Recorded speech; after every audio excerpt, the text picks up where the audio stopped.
Selamat datang di channel YouTube Borin Vlog. Di kesempatan ini saya akan mengisahkan sebuah kisah legenda terkait dengan asal-usul Sungai Seluma. Sungai Seluma yang ada di Kabupaten Seluma di Provinsi Bengkulu. Bagaimana kisah legendanya? Silakan disimak berikut ini. Sungai Seluma adalah sebuah sungai yang terletak di Kabupaten Seluma di Provinsi Bengkulu. Kabupaten Seluma sendiri merupakan kabupaten pemekaran dari Kabupaten Bengkulu Selatan. Adapun terkait dengan asal-usul nama Sungai Seluma, konon berasal dari kisah Puyang Perpati Sakti yang melihat naga siluman, dan berikut adalah kisahnya. Dikisahkan pada zaman dahulu kala, Puyang Perpati Sakti diutus oleh Adicawarman yang merupakan raja kerajaan Pagar Uyup dari daerah Sungai Terap untuk mengetahui potensi di Pulau Sumatera. Dan setelah ia tiba di kerajaan Selebar, Puyang Perpati Sakti melihat secara langsung seekor naga yang menetaskan telurnya. Setelah itu, sang naga kemudian pergi ke sebuah sungai dan lalu menghilang. Dari sanalah Puyang Perpati Sakti mengetahui bahwa naga tersebut merupakan naga siluman, dan kemudian ia memutuskan memberi nama sungai tersebut dengan nama Sungai Siluman, yang lama-kelamaan penyebutannya menjadi Sungai Seluma. Begitupun daerah yang dialiri sungai ini kemudian juga disebut daerah Seluma, yang kini menjadi nama dari Kabupaten Seluma yang ada di Provinsi Jambi. Ya, itulah asal-usul nama Sungai Seluma dan juga nama Kabupaten Seluma.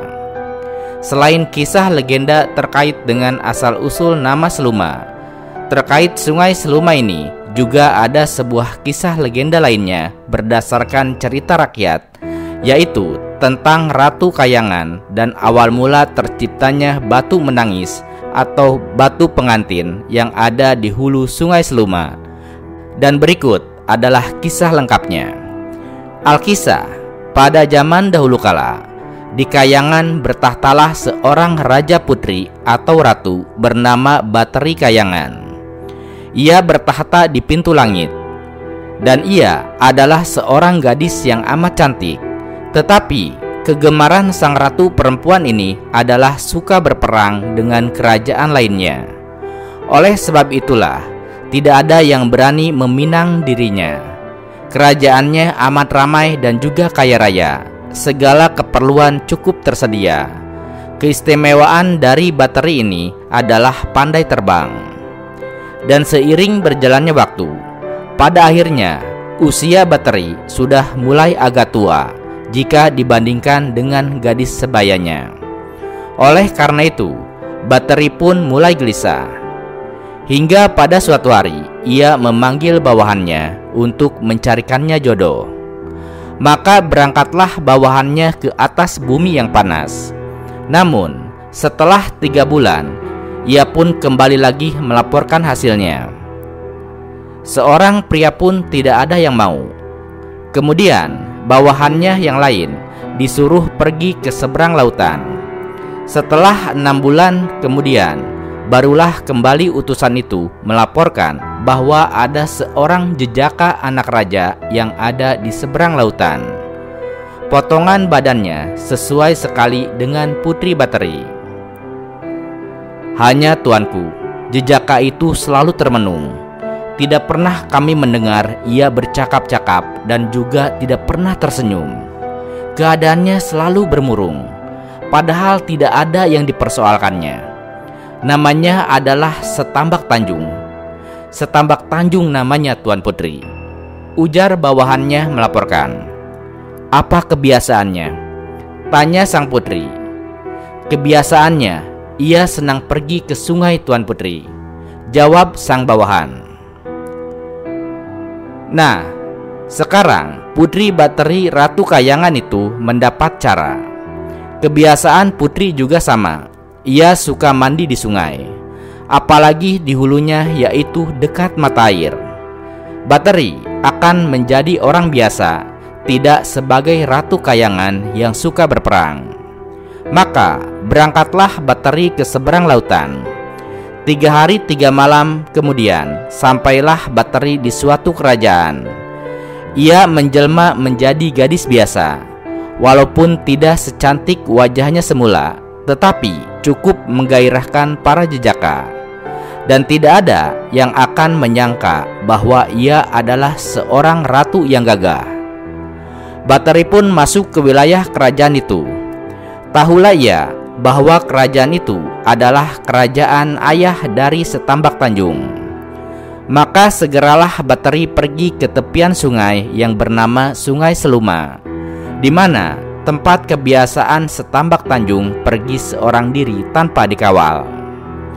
Dan dengan takdir yang maha kuasa, Setambak Tanjung ternyata juga pergi ke tepian Sungai Seluma, di mana di tepian Sungai Seluma tersebut Batari sedang berkecimpung mandi karena hari itu terasa amat panas. Setelah Setambak Tanjung melihat ada gadis mandi di tepian Sungai Seluma itu, terkejutlah ia, dan lalu ia pun berkata, "Hai, siapa yang mandi itu? Belum pernah ada orang menjamah tepian sungai ini sebelumnya. Siapa kamu?" Tanya Setambak Tanjung. "Maaf, beribu maaf tuanku. Aku tidak sengaja mandi di sini karena aku merasa hari ini sangat panas. Hukumlah aku atas kesalahan ini tuanku." Jawab Batari.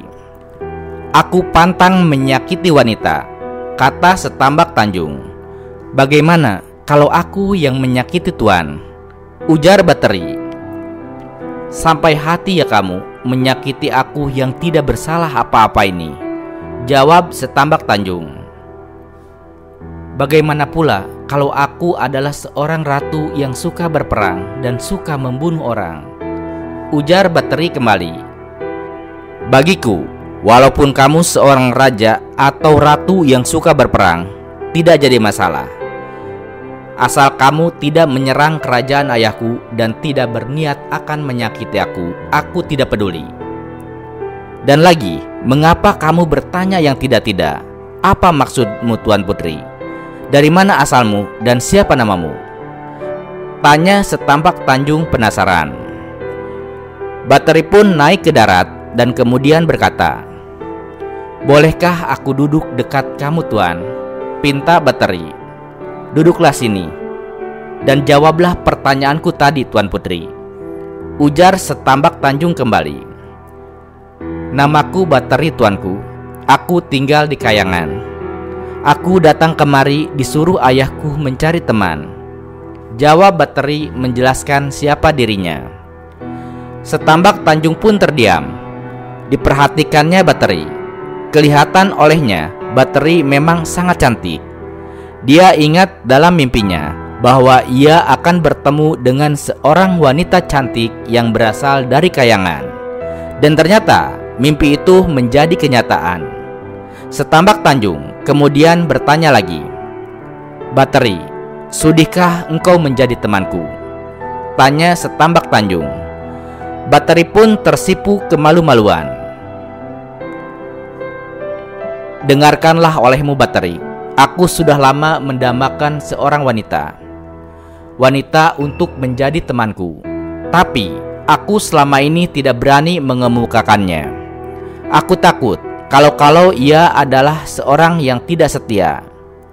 Ketahuilah olehmu, aku sudah menjadi bujang tua. Itulah sebabnya aku selalu menyepi diri. Aku takut kalau ayah marah kepadaku karena aku menjadi bujang setua ini." Ungkap Setambak Tanjung berterus terang. Dengan rasa haru dan bercampur gembira, Batari pun berkata, "Setambak Tanjung, mungkin ini sudah takdir kita berdua. Kita sama-sama menderita batin. Aku juga sudah lama mendambakan seorang lelaki yang akan mendampingiku. Tetapi aku takut nanti aku tidak berhasil, karena aku ini anak dari Kayangan. Terus terang, aku akan menurut segala kehendak suamiku, meskipun aku ini adalah seorang ratu di Kayangan." Jawab Batari yang juga berterus terang. Seperti disengat kalajengking, Setambak Tanjung mendengar kata-kata Bateri tersebut. Sekali lagi, Bateri menegaskan pengakuannya. Percayalah Setambak Tanjung, aku akan menurut apa katamu. Kerajaanku pun akan kuberikan kepadamu. Kini aku insaf. Tidak berarti sama sekali kerajaan bagiku kalau tidak didampingi oleh seorang suami. Aku rela menyerahkan diri kepadamu Setambak Tanjung, ujar Bateri dengan berterus terang. Lalu Setambak Tanjung pun memeluk Bateri dan kemudian berkata, Dinda Bateri, aku tak ingin kerajaan. Yang kuinginkan adalah cinta dan kesetiaan Dinda sebagai seorang istri nantinya, ujar Setambak Tanjung. Bertambatlah erat pelukan Bateri ke dada Setambak Tanjung. Adinda Bateri, marilah kita menghadap ayahku. Kita berterus terang saja kepadanya akan maksud tujuan kita. Berbicaralah dengan lemah lembut kepada ibuku, ujar Setambak Tanjung lagi mengajak Bateri bertemu keluarganya. Baiklah Kanda, segala nasihat dan perintahmu akan aku turuti, jawab Bateri setuju dengan ide dari Setambak Tanjung. Maka pergilah mereka berdua menuju istana ayah Setambak Tanjung. Dan sesampai di hadapan ayah Setambak Tanjung, berceritalah terus terang Setambak Tanjung kepada kedua orang tuanya. Demikian pula Bateri sujud ke hadapan kedua orang tua Setambak Tanjung. Sedikit pun ia tidak mengingat dirinya sebagai seorang raja putri atau ratu dari kayangan. Kedua orang tua Setambak Tanjung sangat setuju akan rencana kedua bujang dan gadis yang sudah agak tua itu. Namun kelihatannya masih remaja. Ya, kalau diperkirakan umur Setambak sekitar 35 tahun dan umur Bateri sekitar 31 tahun atau kurang sedikit. Demikianlah akhirnya pesta perkawinan dilangsungkan dengan sangat meriah, mengundang raja di hilir dan raja di hulu, raja di laut dan raja di darat, raja di bumi dan juga raja di kayangan. Pesta pun berlangsung selama 7 hari 7 malam. Rencananya pada hari yang ke-7 nantinya, yaitu hari terakhir, adalah penjamuan perpisahan dengan pengantin. Karena pengantin akan kembali ke kayangan untuk menjenguk negeri istrinya, atau disebut juga berbulan madu. Nantinya setelah selesai berbulan madu, rencananya kembali ke negeri Setambak Tanjung untuk pelantikan raja muda, yaitu Setambak Tanjung sebagai ganti ayahnya yang akan undur diri.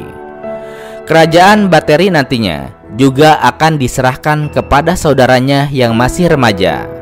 Bateri akan tetap mengikuti suaminya dan berhenti menjadi raja atau ratu di kerajaan kayangan. Namun belum sampai hari ke-7, yaitu baru sampai di hari ke-6 menjelang hari ke-7, sesuatu yang mengejutkan pun terjadi. Setambak Tanjung tiba-tiba jatuh sakit. Alhasil dipanggillah dukun dan tabib untuk mengobati Setambak Tanjung. Terus dicoba, namun belum ada hasilnya. Penyakit Setambak Tanjung makin hari semakin bertambah parah.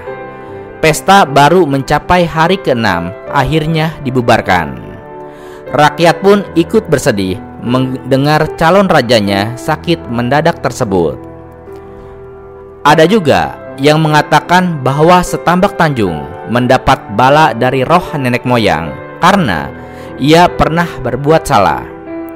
Dan banyak lagi tafsiran orang lain mengenai penyakit Setambak Tanjung yang baru menjadi pengantin tersebut. Akhirnya malang tak dapat ditolak. Takdir sudah menentukan. Setambak Tanjung akhirnya meninggal dunia.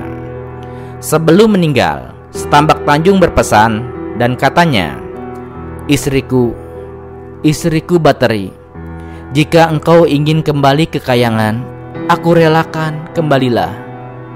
Jika ada anak kita nantinya, rawatlah ia baik-baik. Ajarkanlah ia berbudi yang luhur, hormat kepada orang tua. dan didiklah ia dengan segala ilmu yang kamu miliki. Jika ia laki-laki, berilah nama seperti namaku, dan jika perempuan, berilah nama seperti namamu." Ujar Setambak Tanjung memberikan wasiatnya. Setelah mengucapkan kalimat yang terakhir, melayanglah rohnya bercerai dari badannya. Setambak Tanjung akhirnya meninggal dunia. Bateri pun menangis tak henti-hentinya. Keadaan Bateri sangat menyedihkan sekali. Dan seiring berjalannya hari, badannya mulai kurus dan juga pucat. Kecantikannya sudah mulai pudar. Kesedihannya tidak berkurang sedikit pun, hampir seperti orang gila nampaknya. Yang selalu diucapkannya tidak lain adalah Setambak Tanjung. Dan pada malam hari, ia pun selalu mengigau. Hingga akhirnya, setelah malam ke-15 ditinggalkan oleh Setambak Tanjung, Bateri pun pergi ke kuburan suaminya tersebut yang ada di hulu Sungai Seluma yang terletak di pegunungan Bukit Barisan. Dan sesampai di sana, ia pun meratap dan lalu menangis sejadi-jadinya. "Aduhai Setambak Tanjung, mengapa engkau begitu cepat meninggalkan aku? Bawalah aku kanda, aku ingin menyusulmu sekali," ujar Bateri dengan sambil menangis. Bateri tak mau kembali lagi ke rumahnya. Ia tetap menunggu kuburan suaminya tersebut. Hujan, panas, tak pernah dipedulikannya. Siang dan malam dianggapnya sama saja. Makan ia tidak mau, sehingga akhirnya badan Bateri berubah menjadi keras, sekeras hati dan juga kemauannya. Kulit menjadi kasar, rambut yang kusut itu kemudian bersatu. Badan Bateri akhirnya lama-kelamaan berubah menjadi batu. Namun pipinya yang masih montok lagi ayu itu berteteslah air mata. Ya, dan akhirnya Bateri pun berubah menjadi batu, yaitu batu menangis. Dan hingga sekarang, batu menangis itu masih ada dan terletak di lubuk kebur yang ada di hulu Sungai Seluma. Sekarang batu itu disebut juga sebagai batu pengantin. Itulah kisah legenda terkait dengan Sungai Seluma. Dan terlepas dari kisah legendanya, faktanya Sungai Seluma terkenal dengan kejernihan airnya dan menjadi lokasi wisata alam yang populer di Kabupaten Seluma di Provinsi Jambi. Objek wisatanya seperti di Napal Jungur. Selain itu, ada juga pemandian air panas Sungai Seluma yang lokasinya berdekatan dengan aliran Sungai Seluma. Sungai Seluma juga menjadi salah satu daya tarik wisata yang ada di Desa Wisata Lubuk Resam, di mana aliran sungainya adalah sangat dangkal dan cocok untuk anak-anak.